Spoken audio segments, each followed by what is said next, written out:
The giant spaceship Eternal Glory slowed down as it entered Earth's solar system. Admiral Dexthor, the alien commander with 4 eyes and blue skin, watched from the bridge. Behind his ship, 20 smaller warships followed in perfect order. What? A simple system, said Zell, his second-in-command, looking at the screens. Just one livable planet, few space stations, and no faster-than-light travel. Why are we even here? Dexthor's 4 eyes blinked one after another. The Emperor himself wants this planet. We've been watching their internet and TV for years. These humans might be useful. The alien ships moved past Mars, heading toward Earth. Their engines glowed bright against the blackness of space. On Earth, warning alarms rang out in space centers worldwide. At NASA headquarters, Director Bob Miller looked at the radar screens with wide eyes. "Are you sure about this?" he asked, trying to keep his voice calm. Susan Lee, who led the space tracking team, nodded. "Yes, sir.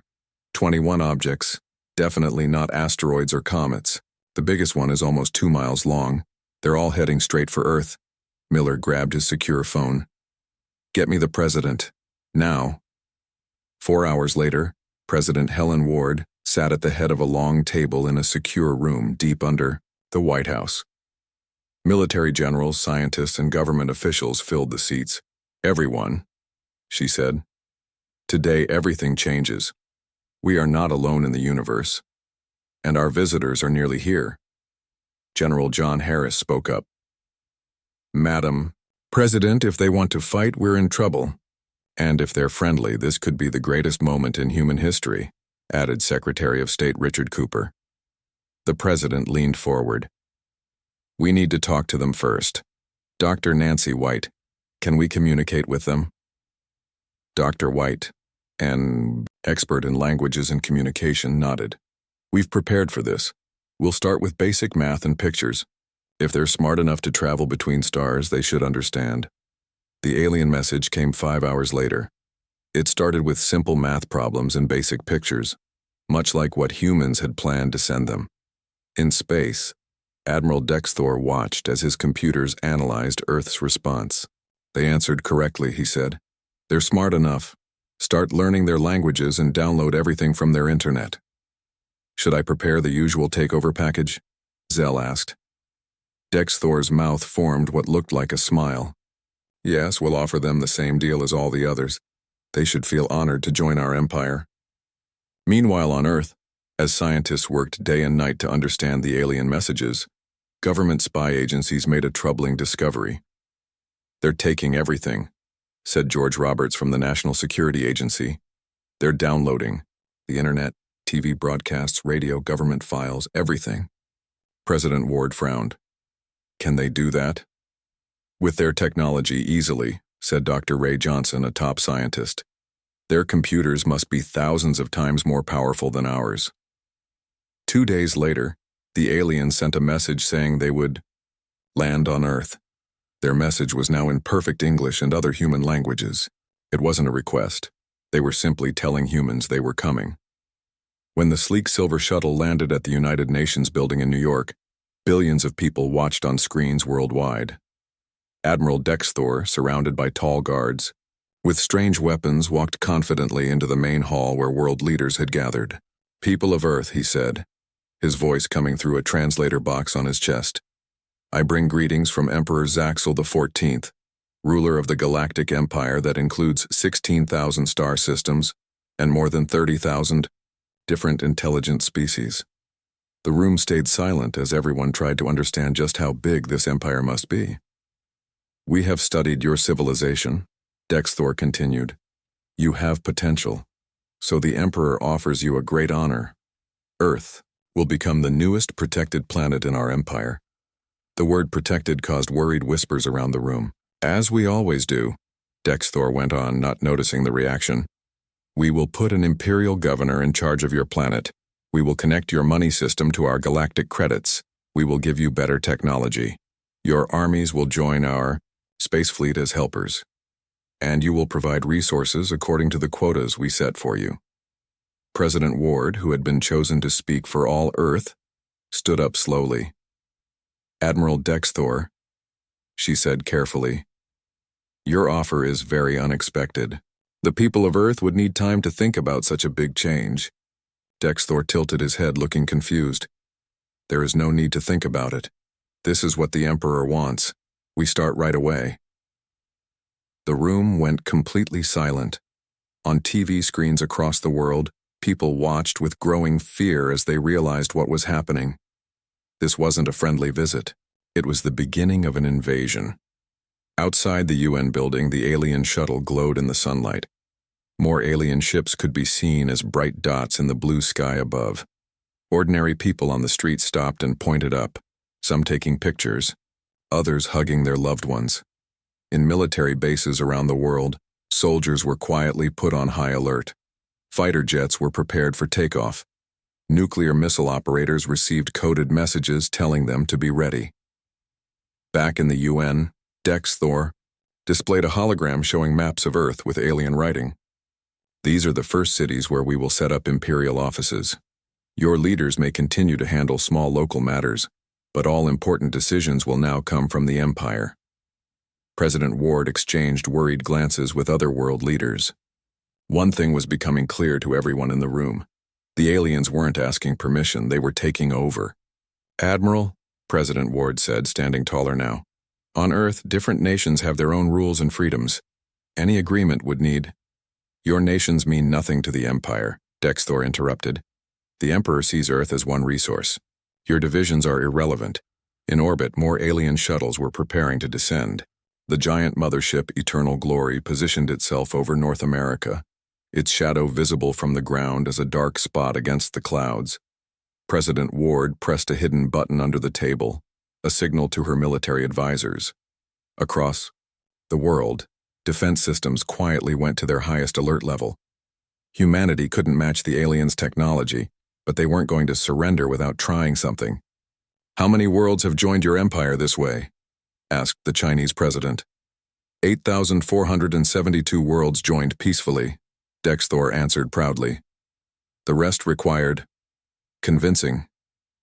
The threat hung in the air. Everyone understood what convincing meant. As night fell across New York, strange lights could be seen in the sky, more alien ships taking position. The first day of alien contact was ending, and humanity faced a terrible choice: submit to alien rule, or face destruction. Behind closed doors, Earth's leaders began to plan in secret. Maybe the aliens were too powerful to fight directly, but humans had always been good at finding unexpected ways to survive. The aliens had made one big mistake. They thought humans would simply accept their fate. They didn't understand that on Earth freedom was worth fighting for, even against impossible odds. 3 days had passed since the aliens first landed. People across Earth were no longer excited about meeting aliens. Now they were worried. The aliens, who called themselves Imperial Cultural Liaisons, were setting up offices in major cities. Their technical teams were installing strange machines at important places without asking anyone's permission. In Washington, D.C., President Ward met with her security team in a room deep underground, protected from alien spying. They've set up some kind of network connecting all their bases, reported General Dan Brown, pointing to a map with red dots all over it. And they're demanding our uranium and rare metals.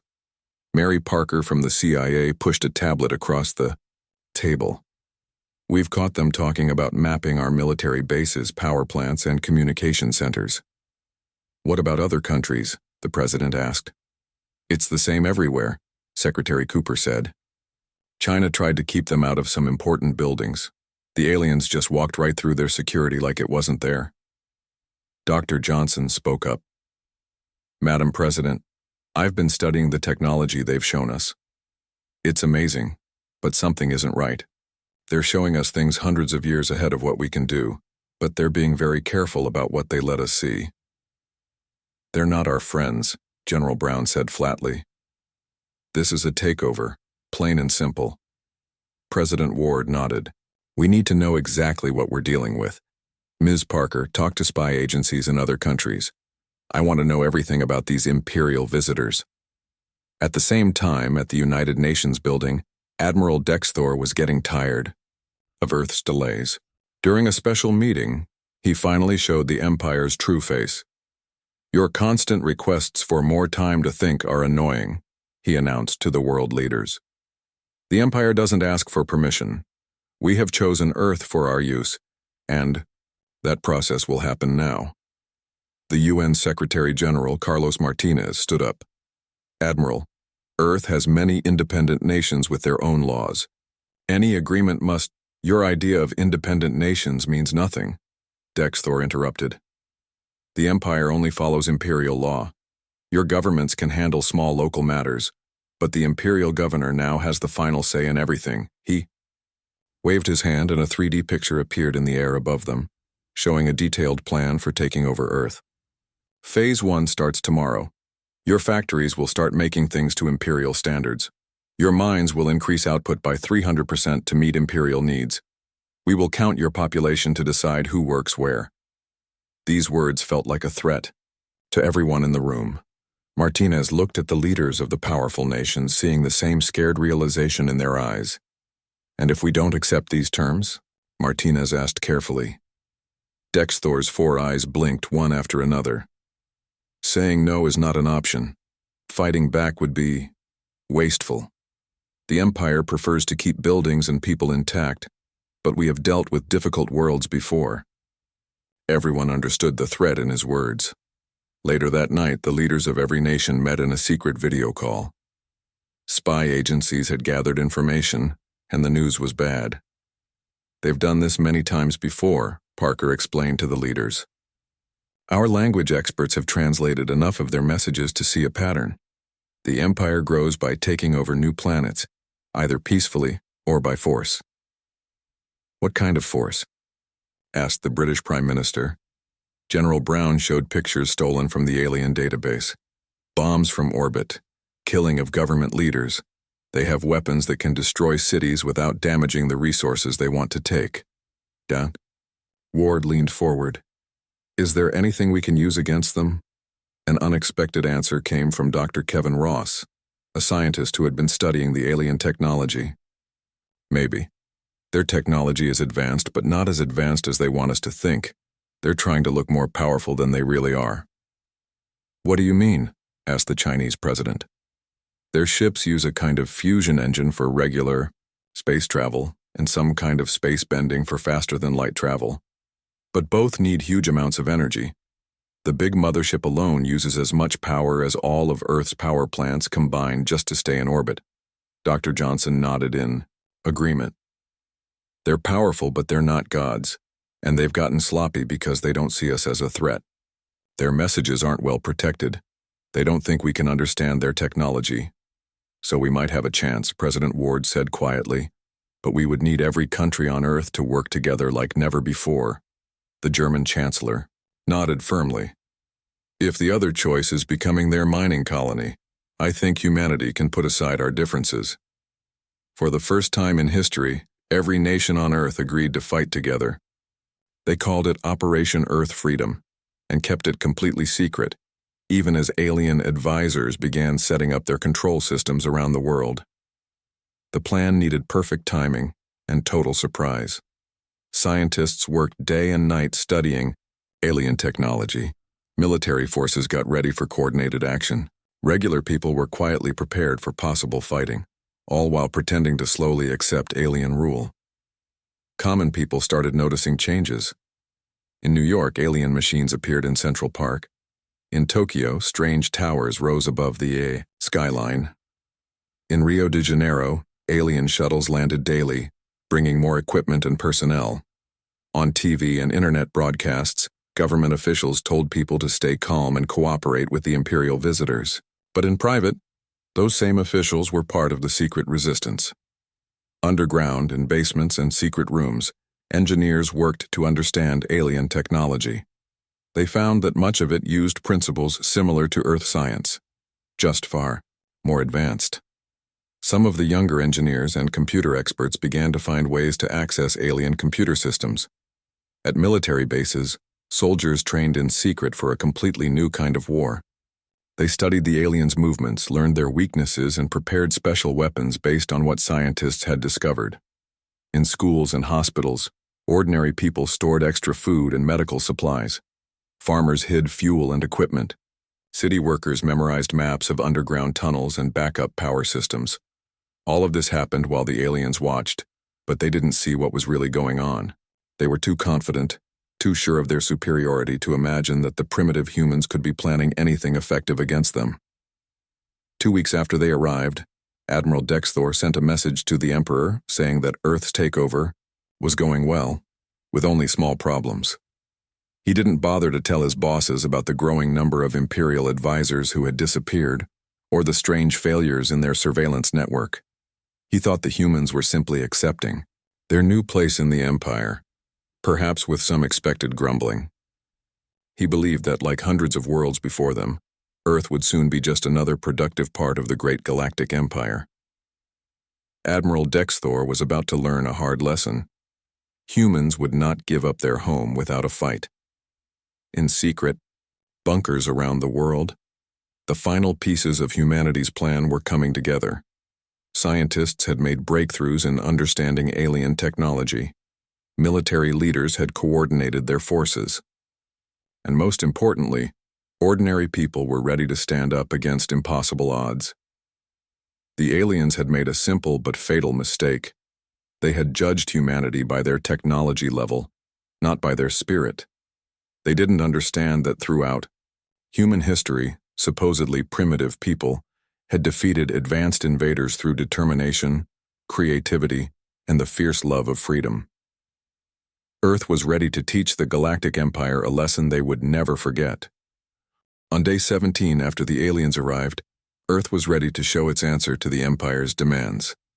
That morning, Admiral Dexthor received worrying reports from alien bases around the world. Their communication devices were failing. Their spy cameras had blind spots. Their shuttles were getting lost. Just small technical problems, Zell told him. The humans' electrical systems sometimes mess with our lesser technologies. Dexthor wasn't convinced. Increase security at all our bases and check the main computer network. Before Zell could answer, another alien officer rushed onto the command deck. Admiral, our ground teams are reporting attacks on all our major bases. All across Earth, humanity had launched its carefully planned counterattack. Special military teams using weapons improved with stolen alien technology attacked alien outposts at the same time. Computer experts launched special viruses designed to attack alien operating systems created by studying their communications. In space, the Imperial ships suddenly found their systems failing. Navigation controls stopped working. Communications became jumbled. Power levels went up and down randomly. Impossible, shouted Dexthor as warning lights flashed on his command screen. How could these primitives possibly affect our systems? The answer came from his chief engineer. Admiral, they've put a quantum virus into our network. It's using our own security codes against us. Every time we try to remove it, it gets stronger. On Earth, President Ward spoke to people worldwide from a secure underground bunker. Citizens of Earth, today we give our answer to the Galactic Empire's demands. We did not invite them, we did not agree to their presence, and we completely reject their claim of power over our world. In homes, shelters, and public places across the planet, people watched as their united government stood up to the aliens. For 2 weeks, we have studied their technology while pretending to cooperate. We have found their weaknesses while they underestimated our determination. Today, we activate the planetary defense system that thousands of engineers worldwide have worked tirelessly to build. At her signal, power stations worldwide started a synchronized energy pulse. The technology, a mix of human invention and reversed engineered alien science, created a shield around Earth that the aliens had never seen before. In orbit, Admiral Dexthor watched in disbelief as a shimmering energy field covered the entire planet. What is this? He demanded. How are they generating this much power? The science officer had no answers, only more bad news. Admiral, we've lost all contact with our ground forces, and our weapons cannot get through this shield. President Ward continued her address. To Admiral Dexthor and the forces of the Galactic Empire, humanity's message is simple and final. Earth is not yours to take. You are not welcome here. The broadcast switched to split screen showing alien bases worldwide being systematically taken over by Earth's combined military forces, now equipped with adapted alien technology. We have disabled your ground forces and cut off your fleet. You have no foothold on our world. Your choice is simple. Leave our solar system immediately and permanently, or face the consequences of your attempted invasion. Aboard the Eternal Glory, Dexthor raged at this unprecedented defiance. Prepare orbital bombardment. We will show these primitives the price of resistance. Sir? His weapons officer responded nervously. Our main weapons systems are offline. The targeting systems are compromised and power levels are unstable. Then bring in the rest of the fleet from the edge of the system. We have 16 more warships. Communications are blocked, sir. We cannot reach them. For the first time in his long career conquering worlds for the Empire, Admiral Dexthor faced the possibility of defeat. But he had one final move. Prepare the black hole device, he ordered grimly. If we cannot have this world, no one will. Sub-Commander, Zell looked shocked. Admiral, that would violate Imperial rules. The Emperor wants to preserve this world's resources. The Emperor is not here. Dexthor thundered. I will not be the first Imperial Admiral to retreat from primitives. Unknown to Dexthor, humans were listening to this conversation. Earth's hackers had broken into even the supposedly secure command deck communications. At the Pentagon, General Brown turned to Dr. Ross. What's a black hole device? The scientist's face went pale. Based on what we know of their technology, it could be an artificial black hole generator. It would destroy the planet, possibly the entire inner solar system. Can our shield stop it? No. Nothing could. In the White House Situation Room, President Ward received this intelligence with grim determination. Then we go to Plan C immediately. Plan C was the most daring part of Earth's defense plan, and the riskiest. Using the Empire's own transportation technology, reverse-engineered during the 2 weeks of cooperation, special teams had placed small devices throughout the Imperial fleet. On my signal, the President ordered. 3, 2, 1, now. Throughout the Imperial fleet, the devices activated at the same time. They didn't destroy the ships. Earth had deliberately avoided a direct attack, but instead triggered the emergency teleportation systems, the alien equivalent of escape pods. Aboard the Eternal Glory, chaos erupted as thousands of Imperial crew, members including most of the command staff, suddenly found themselves transported to the surface of Mars, inside hastily built containment facilities. Admiral Dexthor, watching his bridge crew vanish around him, finally understood how badly he had misjudged these primitives. They had not only understood Imperial technology but had improved it in ways his scientists hadn't thought possible. A communication channel opened, and President Ward's face appeared on his command screen. Admiral Dexthor, your crew has been moved to temporary quarters on Mars. They are unharmed and will stay that way. Your black hole device has been neutralized. Your fleet is now running on minimal automated systems which we control. You have lost this battle. For the first time in recorded Imperial history, an admiral of the fleet faced total defeat without a single Imperial casualty. What are your terms? He asked, his voice hollow. Our terms are simple. Earth is off limits to the Galactic Empire, permanently. You will take your fleet and return to your Emperor with our message. Humanity does not recognize Imperial authority. We will not become a protectorate, a colony, or a resource extraction site.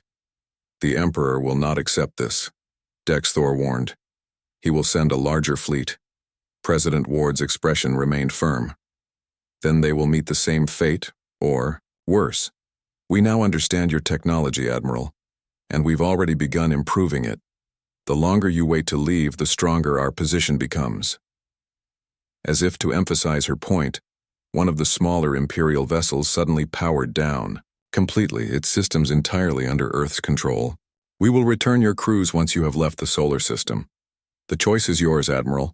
Leave in defeat or don't leave at all. Across Earth, people celebrated their first victory. In cities and towns, people came out of their homes looking up at the sky where the alien ships now floated powerless. In military bases, soldiers and scientists who had worked day and night on the secret plan hugged each other in relief. In government bunkers, world leaders who had set aside decades of disagreements to save humanity nodded in satisfaction. No one believed the war was over. The Empire would surely return with a larger force. But humanity had shown something important today. Earth would not fall easily. The so-called primitives had courage, creativity, and a unity of purpose that the Empire had never expected. As the Imperial ships began to power up and slowly move away from Earth, Admiral Dexthor looked at the blue planet on his viewing screen one last time. He had come to conquer an easy target and found instead a worthy adversary. The Empire had ruled unchallenged for so long that it had forgotten what it was like to face a species fighting for their freedom. It was a lesson they would not forget again. 1 year after Earth successfully fought off the Imperial invasion, the planet had changed in ways no one could have imagined. The alien technology that humans had figured out had moved Earth forward by hundreds of years. Fusion power plants had replaced oil and coal. New medicines cured diseases that were once deadly, and in orbit above Earth, the first human faster-than-light spaceship, named Freedom, was almost ready for its first flight. In Geneva, Switzerland, the newly built Earth Defense Headquarters stood in a gleaming building that mixed human architecture with adapted alien technology. Inside, President Ward, now serving as Earth's first global coordinator, met with leaders from around the world. "The long-range sensors are working," announced Dr. Johnson, who now led Earth's Advanced Physics Division. "We can detect faster-than-light ships as far as 10 light-years away." "And our diplomatic efforts?" asked President Ward. Secretary Cooper smiled. "Better than we could have hoped. Since news of our resistance spread, representatives from 3 non-imperial worlds have contacted us. They're eager to form relationships with the civilization that stood up to the Empire." This had been the most surprising development. After Admiral Dexthor's humiliating retreat, news had spread throughout the galaxy. Earth had become a symbol of hope to planets suffering under Imperial rule. "What's the latest news on Imperial activity?" asked General Brown. Director Parker brought up a 3D display showing movements in nearby space. "They've set up a no-go zone at the edge of our solar system. Imperial ships are warning other aliens away from Earth, claiming we have a deadly disease." "A face-saving lie," noted Dr. Ross. "The Emperor can't admit that a primitive world defeated his forces." President Ward studied the display thoughtfully. "That buys us time, but we should expect them to return eventually. The Empire won't tolerate our independence forever, which is why we need friends," said Secretary Cooper. "The galactic political situation is more complicated than the Empire told us. There are independent worlds, rival powers, even resistance movements within Imperial territory." "And this arrived today," Director Parker added, showing a message. "It's from a world called Nix Prime, home to a species that broke away from the Empire 300 years ago. They're offering to trade technology and defensive plans." As humanity prepared for its new role in the galactic community, the Imperial Palace on distant Zaxoria Prime witnessed an unprecedented scene. Emperor Zaxel XIV, ruler of 16,000 worlds, listened in growing anger as Admiral Dexthor explained his failure. "The humans used our own technology against us," the Admiral concluded. "They now have significant knowledge of Imperial systems and have set up a defensive shield around their world." "You were outsmarted by primitives," the Emperor hissed. "You have brought shame to the Imperial fleet."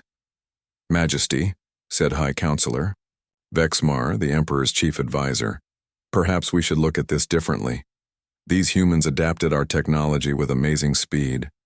They coordinated a worldwide defense despite having no central government.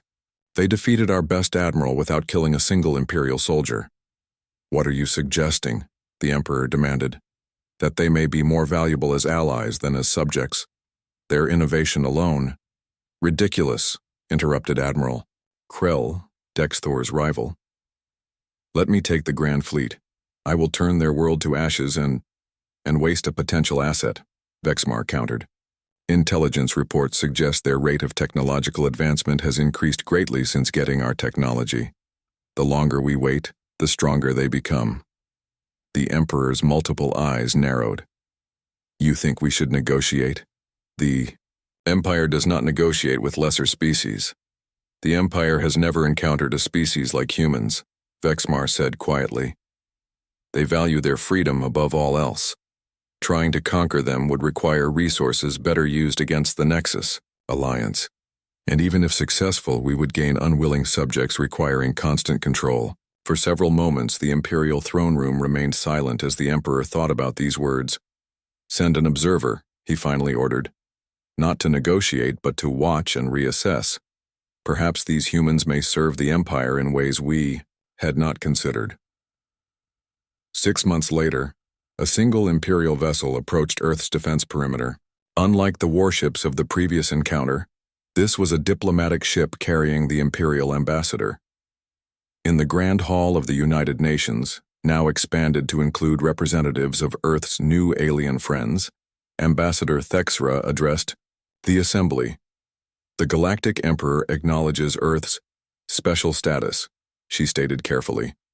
While we do not recognize your full independence, we propose a mutual non-interference agreement. Earth will remain isolated from Imperial influence, and in exchange, humans will not share Imperial technology with other worlds. President Ward exchanged glances with her advisors before responding. Ambassador, please tell your Emperor that Earth appreciates this offer. However, our position remains unchanged. We are not isolated, nor do we intend to be. We have already established diplomatic and trade relations with the Nixians, the Vega Cooperative, and the free worlds of Antares. The ambassador's composure slipped momentarily. Those are minor powers of no importance. They are independent worlds who, like Earth, choose their own path, President Ward countered, and our alliance grows stronger each day. She activated a display showing the newly commissioned Freedom alongside ships of clearly alien design. Earth does not seek conflict with the Empire. We propose an alternative. Recognition of Earth and its allies as independent territories, open diplomatic relations, and fair trade agreements. In return, we will share certain technological innovations we've developed. The ambassador seemed surprised. You would share technology with the Empire after we tried to conquer your world? I would share it with everyone, clarified Dr. Johnson. Earth believes knowledge belongs to all thinking beings. The Empire's philosophy of keeping technology secret has stopped innovation throughout the galaxy. For the first time, a flicker of interest showed in the ambassador's expression. Imperial technology had stayed mostly the same for centuries, focused on small improvements rather than major breakthroughs.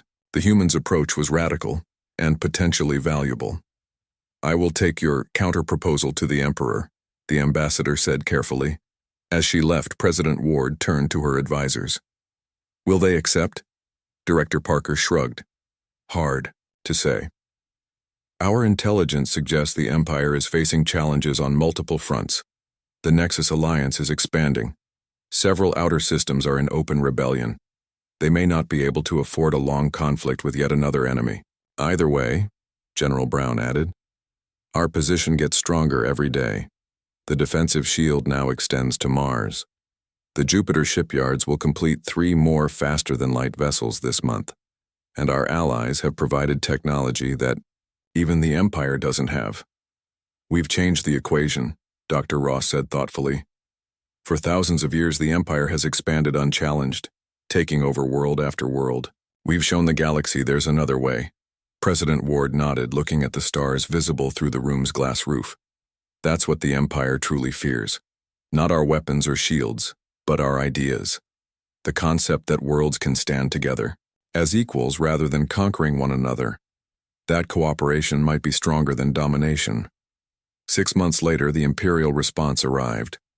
After internal debates that reportedly almost tore apart the Emperor's High Council, the Empire formally recognized the Sol Alliance as a legitimate political entity. Trade talks began, cultural exchanges were established, and for the first time in Imperial history, the Emperor agreed to meet with representatives of a formerly primitive world as equals. As President Ward prepared to become the first human to step foot on the Imperial throne world, She reflected on the incredible journey humanity had undertaken. "We stood our ground," she told the gathered journalists before boarding the Freedom. "We told the galaxy, you are not welcome here, not as conquerors, not as masters, but as equals. That is a different matter entirely." The starship rose, gracefully from Earth, carrying humanity's representatives to their rightful place among the stars, not as subjects, but as shapers of a new galactic order. The end.